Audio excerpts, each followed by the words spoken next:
इतने में अभिनव की नजर अनन्या से जा टकराई। इससे पहले कि वो कुछ कहता, अनन्या ने उसे चुप रहने का इशारा कर दिया था। ऐसे में अभिनव ने कहा, हाँ एक्चुअली हम दोनों ही तैयार हो रहे हैं। तैयार हो रहे हो?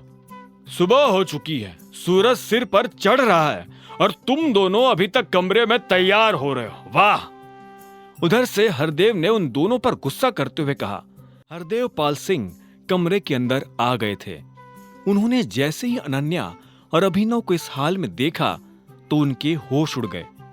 उन्होंने तुरंत अपनी आंखें बंद कर ली और कहा, ओह सॉरी, मुझे पता नहीं था कि तुम दोनों इस कंडीशन में होंगे। अनन्या, मुझे तुमसे कुछ जरूरी बात करनी है। मेरी अभी एक अपॉइंटमेंट है और तुम मेरे साथ उस अपॉइंटमेंट के लिए आ रही हो। अनन्या ने जैसे ये बात सुनी तो उसने अभिनव को अपने से दूर कर लिया, लेकिन अभिनव का हाथ अभी भी अनन्या की कमर में था। अनन्या ने हरदेव पाल सिंह की तरफ देखते हुए पूछा, अपॉइंटमेंट? किस चीज की अपॉइंटमेंट? उसके बारे में हम नाश्ते पर बात करेंगे, लेकिन जरा जल्दी करना क्योंकि मेरे पास ज्यादा टाइम नहीं है, हरदेव पाल सिंह ने कहा और अनन्या के कमरे से बाहर निकल गया। उसके जाने के बाद भी अनन्या को अपने कानों के सुने पर विश्वास नहीं हो रहा था। हरदेव उससे अकेले में बात करना चाहता था। क्या बात है, बड़ी खुश नजर आ रही हो, अभिनव ने अनन्या को छेड़ते हुए कहा। अभिनव की आवाज सुनते ही अनन्या ने फिर से अपने गुस्से वाला रूप धारण किया और भारी सी आवाज में बोली, तुम्हारी हिम्मत कैसी हुई ये सब करने की? कुछ देर के बाद जब अभिनव हॉल में पहुंचा तो उसने देखा कि हरदेव पाल सिंह अनन्या से कुछ जरूरी बात कर रहे थे। AK प्राइवेट लिमिटेड हमें एक डील दे रहे हैं। वो चाहते हैं कि उस डील के दौरान तुम हमारी कंपनी को रिप्रेजेंट करो। अगर हमें ये कॉन्ट्रैक्ट हासिल करना है तो इसके लिए तुम्हारा मीटिंग में होना जरूरी है। जब अभिनव के कानों में हरदेव पाल सिंह की ये बात पड़ी तो उसके चेहरे पर मुस्कान आ गई। उसने अकरम को जो काम दिया था, अकरम उसे पूरा कर रहा था। अभिनव अनन्या को उसी के परिवार में उसकी खोई हुई पोजीशन फिर से दिलवाने वाला था। इस दौरान शर्मिला ने भी हरदेव की बात सुनी और अनन्या के पास आकर बोली, आय हाय, तब तो ये बहुत अच्छी बात है, तुम्हें जल्दी करनी चाहिए।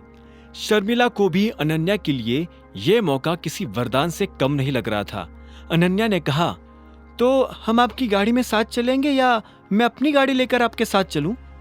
अनन्या की आवाज में उसकी खुशी साफ झलक रही थी। अभिनव दूर खड़ा होकर उसे मुस्कुराते हुए देख रहा था। अनन्या ऐसे मुस्कुराते हुए और भी खूबसूरत लग रही थी।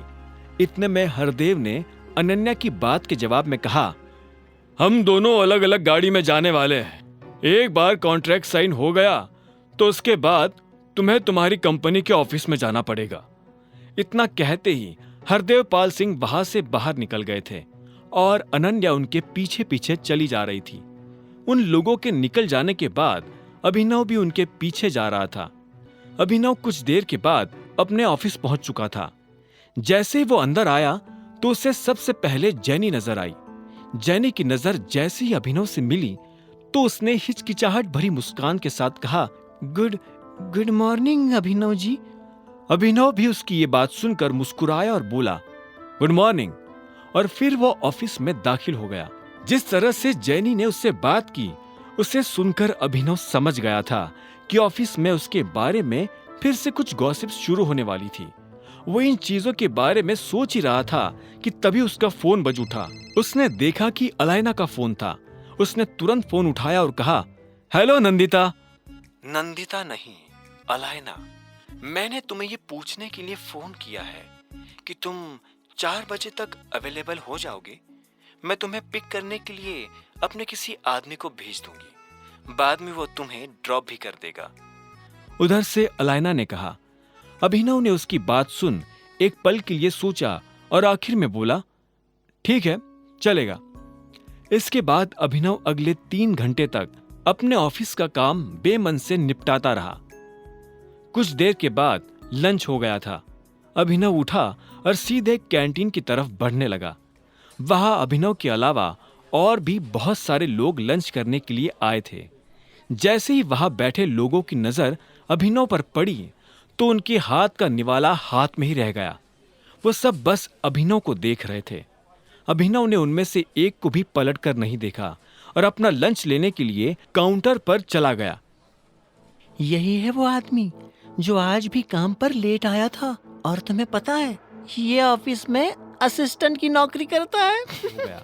आगे की कहानी जानने के लिए देखें अगला एपिसोड सिर्फ पॉकेट एफएम के YouTube चैनल पर, और द रिटर्न ऑफ टाइगर के सारे एपिसोड्स को सुनने के लिए डिस्क्रिप्शन में दी लिंक से डाउनलोड करें पॉकेट एफएम ऐप।